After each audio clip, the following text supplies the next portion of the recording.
Thanks for joining us on a busy night of news covering all things people, power, and politics. This is The Pulse. I'm Roop Raj. The protests in Los Angeles have been the biggest story in the country all week and arguably in the world. And now those protests have spread to Detroit. Demonstrations here in Motown, including this one at the Federal Building.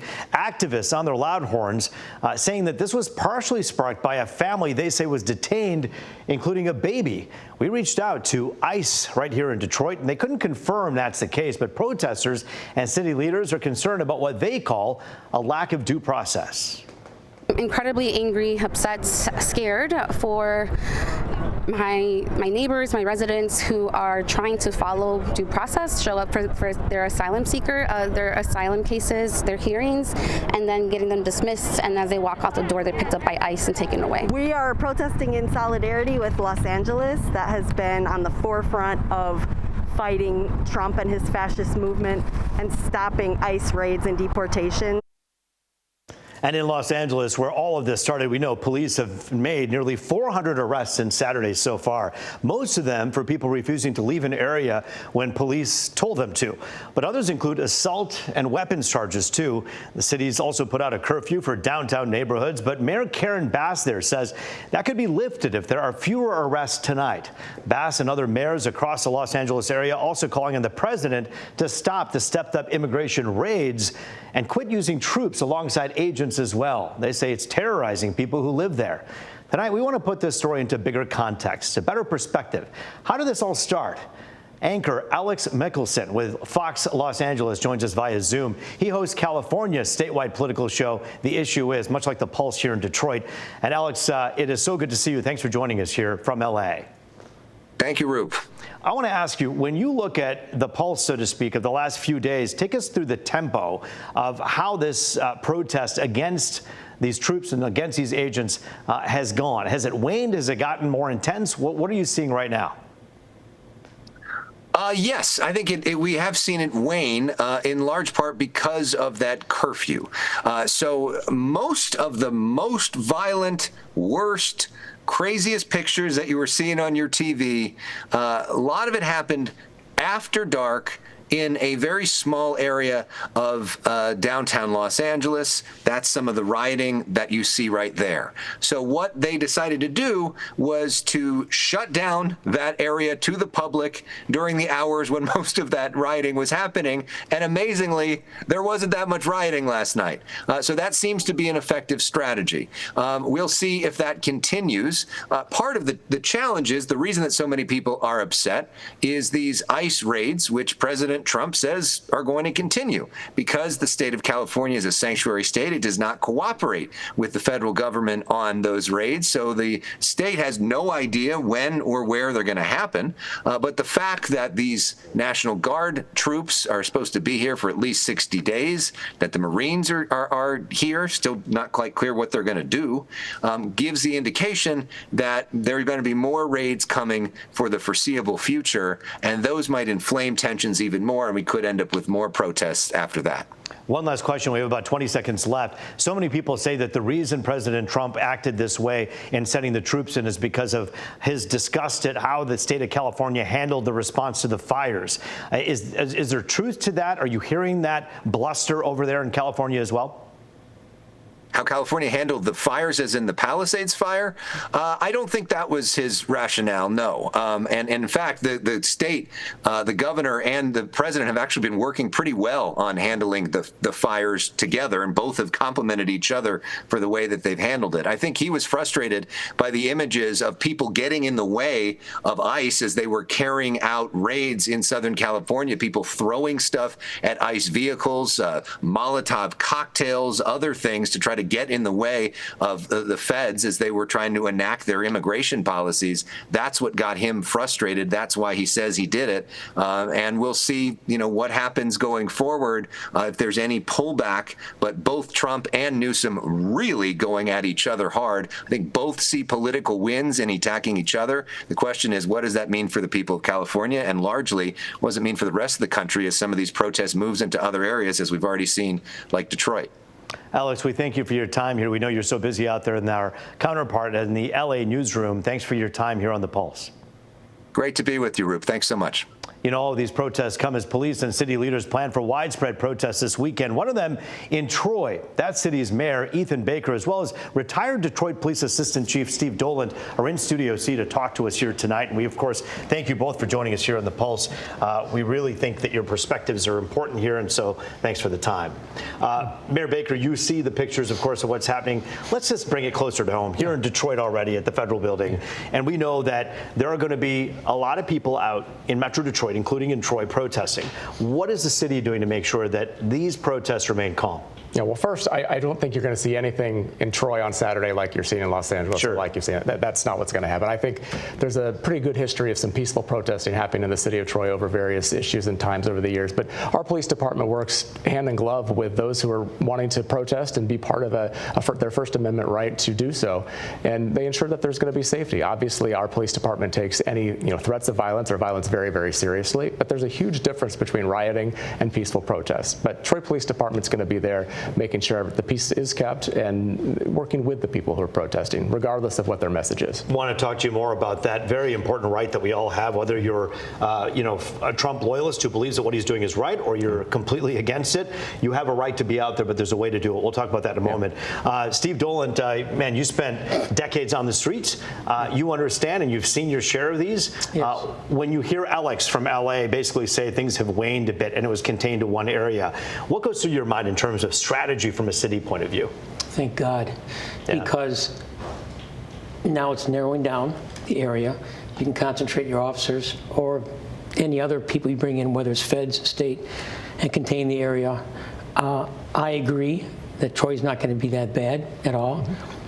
And even during the Black Lives Matter protest, Detroit wasn't as violent as some of these other cities. We worked with the protesters, again, the peaceful protesters. You try to start a dialogue and say, look, this is what we're going to do. We'll give you this. You got to give us this. And it's a win-win if they protest and no one gets hurt. You get the message across, the media gets out there. Not that he's going to change his mind about deporting people, but they get their message out there. It's so important to have a proactive leadership stance that comes out before something like this. And that's one of the reasons that we wanted to do this. We know that it's not going to be like the pictures we saw in LA, as the LA protests are waning. But again, we're just trying to see people being able to get out there for the first time and express themselves. As a leader, Mayor Baker, talk about that right that people have to come out and be able to say, hey, I don't like what's happening. Well, sure. One of our First Amendment of the Constitution is that right to free speech. And obviously, as a city, we can regulate the time, place, and manner, which we do as long as we do it uniformly. And we make sure that we allow protests of all natures in our city as long as we follow the same rules. But that is our First Amendment right. We have a First Amendment right to speak out against things we view differently. And that's happened by Republicans, by Democrats, everybody in between. We don't have a First Amendment right to incite any violence or to be violent in any way. So that's where the line is always drawn.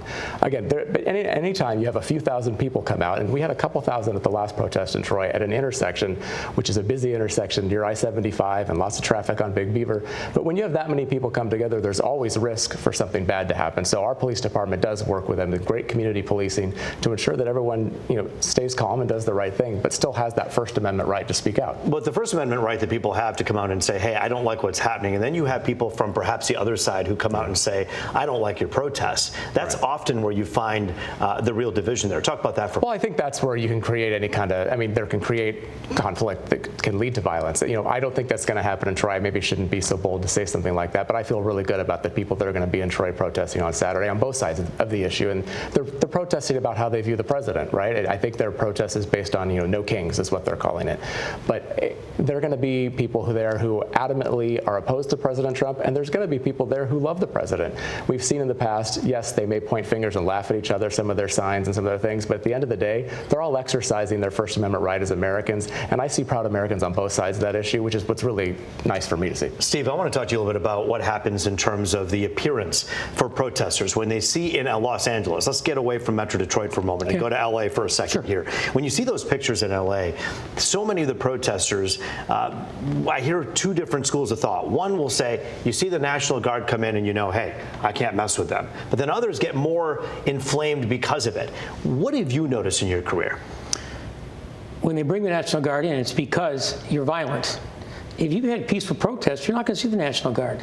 You're not going to see all law enforcement all geared up, ready for a riot. You're not. If you're peaceful. And usually the people in front are peaceful. It's the activists, the violent activists that are cowering behind the peaceful activists that start throwing, urine-filled water balloons, rocks, bricks, railroad spikes, incendiary devices. And I mentioned this earlier, you may beat me, but then they run like little...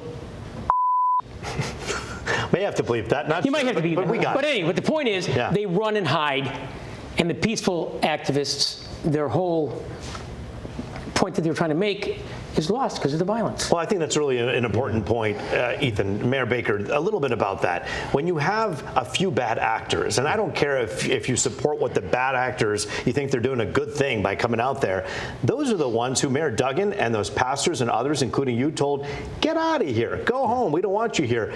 I'm sure there's a message like that for you that you have for people. Well, sure, the bad actors are the ones that steal the attention, so the story gets put on them as opposed to what the protest is supposed to be about. So it does a disservice to those who are protesting in the first place.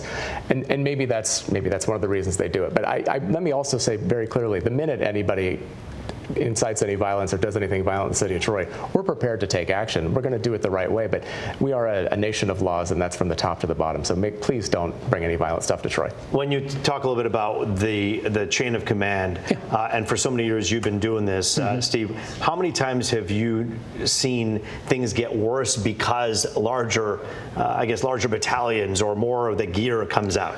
Well, as a rule, the mobile field force, we try to stay off-site, so it doesn't look like there's a heavy presence. I had a protest in Wayne State one time, and we talked, and they said, we're going on the expressway, just to let you know we're going to block it. And I said, no, you're not. Yes, we are. I said, no, you're not. And I called the bus, and I said, if you come down, you're going on the bus. You're not blocking the lodge. There's a lodge at Warren. And they looked at me, I said, I'm good if you're good. You can have the service drive. To their credit, they took the service drive. There wasn't this huge military buildup, simply a blue bus. And people standing there with zip ties, like, if you're coming down, it's on you. He told you. He didn't get forceful. And we had a good dialogue, and it was a peaceful protest. But we always keep the mobile field force off a ways so people don't think, oh my gosh, there's an armed force ready to invade us. At the end of the day, you have to remember that these police officers, these ICE agents, these are all men and women who go home to families just like we do in the communities we serve, and especially the National Guard troops. Those are people from your state who are being deployed, and it's not really their call. So you have to understand that as well. Right, absolutely. I mean, everyone's got a job to do, and you may not like the job they have to do or the reason they're being called in to do it, but it doesn't mean you should take action against it. I mean, there's other ways. There's a way to do this, and that's what we're noticing in this conversation, and we hope that reinforced that ahead of the protest this weekend. Mayor Ethan Baker of Troy, good to see you. Thank you, Steve Dolunt, for your time as usual. We appreciate both your perspectives. We're keeping this conversation going after the break. Two people you know well, Alexis Wiley and Rocky Rachkowski, weigh in next. You're watching The Pulse here on Fox 2.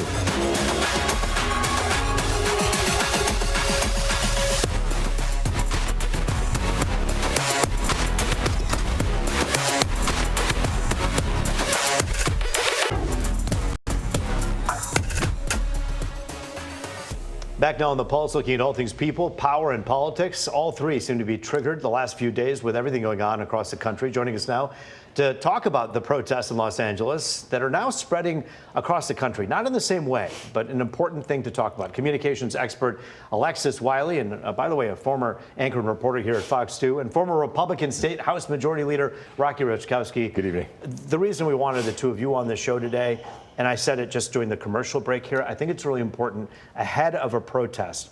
The media has a responsibility to set the correct tone. What we want in our society is a place where you can actually say, hey, I got a problem with this, and be able to go do it the right way. Mm-hmm. And if you have a problem with the people who have a problem with it, you're allowed to come out and do it the right way. But the right way is the way Detroiters have done it. Alexis, I'll begin with you.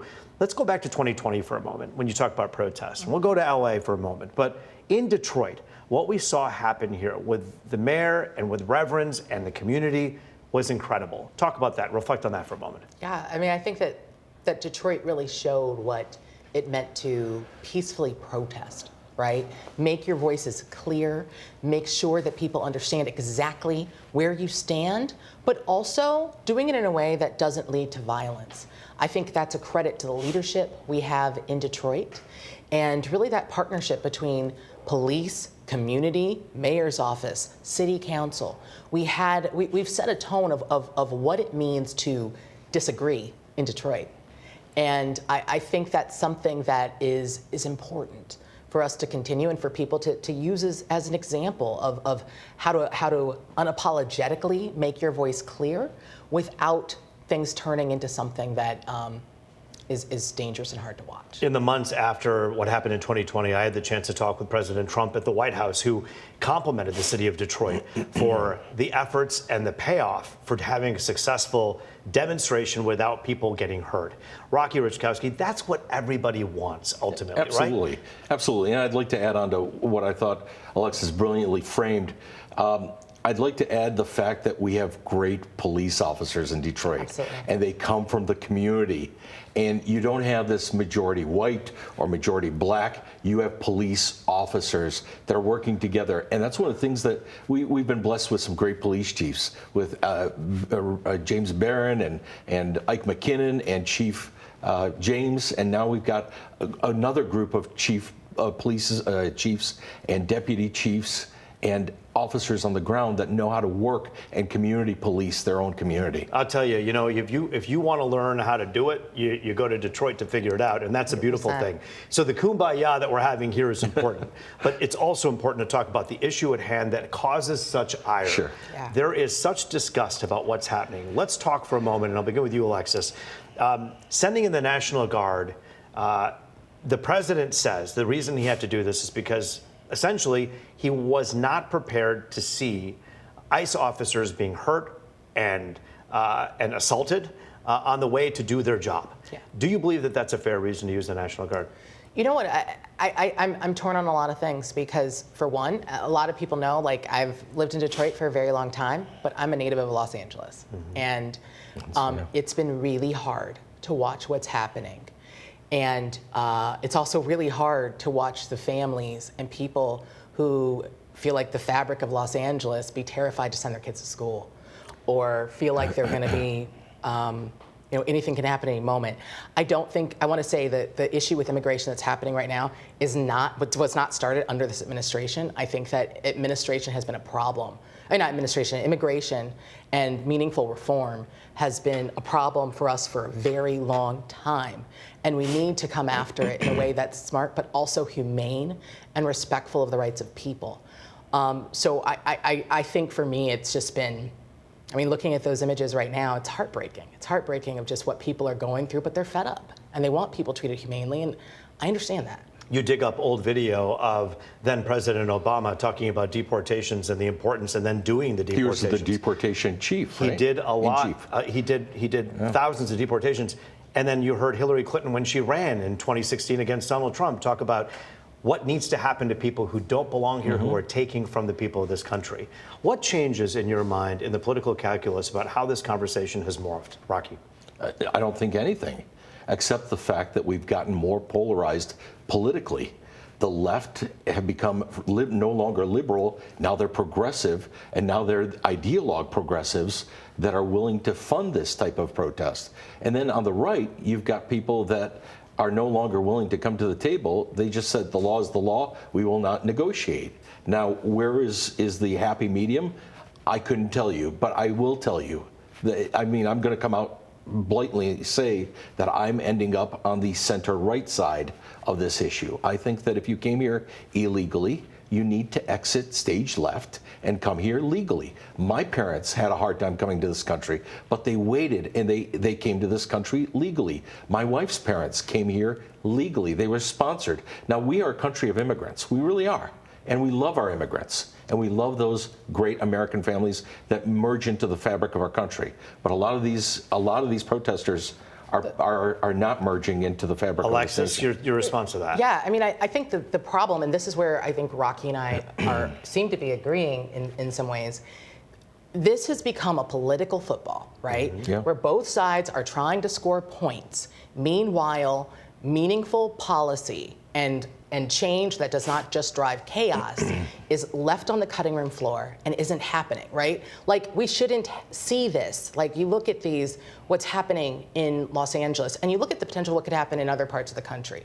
We need people to stop the politicizing of this. I don't know how many fundraising texts and emails I've gotten off of this incident, off of what's happening. Like, it's garbage. But let's be frank about, there's two issues here. One, the issue that we're talking about here at this table, but there's another issue about whether or not President Trump should have sent the National Guard. Did it inflame people in Los Angeles? No, absolutely not. Absolutely not. Why do you say that? Listen, if you attack ICE officers, if you attack federal officers, if you attack federal buildings and put graffiti on federal buildings, and the local police is not willing to protect them, then you have to protect your federal officers. And the National Guard can be, but they can be federalized under Title 10 U.S.C. Code, United States Code. Yes, and it's happened before. President Trump, what do you think about him sending in the troops? I mean, I think that I don't agree with it, but at the same time, I also don't agree that any officers should be attacked. I don't agree. Yeah. I also don't agree that kids should go home to no parents. Mm-hmm. I think that we are in a place where we actually need some meaningful policy to drive change that's in that's done in a humane way. President Lyndon Johnson, President John F. Kennedy both deployed troops, sometimes with the Governors Association, sometimes without, because of things that were going on in this country. We're going to continually unpack this with both of you in future episodes of The Pulse. Thank you, Alexis and Rocky, for joining us. Thank you. We're catching up on some of the other big stories after the break. That's right, we didn't even get to the huge stories. This guy backing down in his feud with President Trump, Elon Musk. You're watching The Pulse here on Fox 2.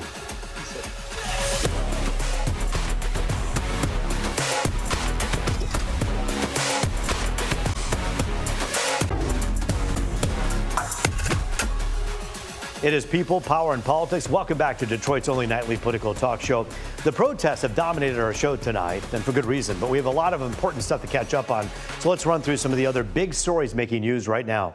President Trump announcing framework for a deal between the U.S. and China in the trade war. Tariffs on the China will total 55%, and China will make it easier for the U.S. to get magnets and rare earth minerals. In return, the U.S. will stop efforts to pull visas of Chinese nationals on U.S. college campuses. It's not clear what concessions the U.S. made. Both sides still need to sign off on that deal. Hundreds of laid-off workers at the CDC are being reinstated. That's according to a union representing those workers. Roughly 2,400 lost their jobs back in April. Now the Health and Human Services Agency is bringing back 460. And finally, Elon Musk backing down from his feud with President Trump. Musk posted on X saying he regretted some of the posts, saying they went too far. He took down the one accusing the government of covering up the president's involvement with Jeffrey Epstein. But ones criticizing the so-called Big Beautiful Bill are still up. President Trump said in an interview on a New York Post podcast, saying he doesn't blame Musk for anything, adding, quote, things like that happen.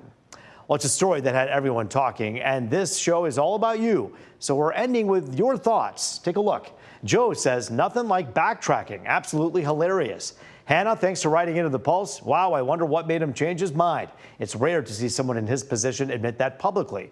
Barbara, you say, I knew it was a hoax from the beginning. Then pretending they hate each other, when in actuality, they deserve each other.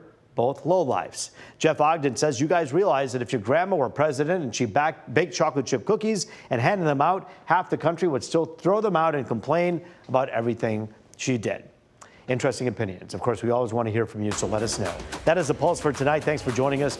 I'm Rup Raj. As always, it was good to be with you.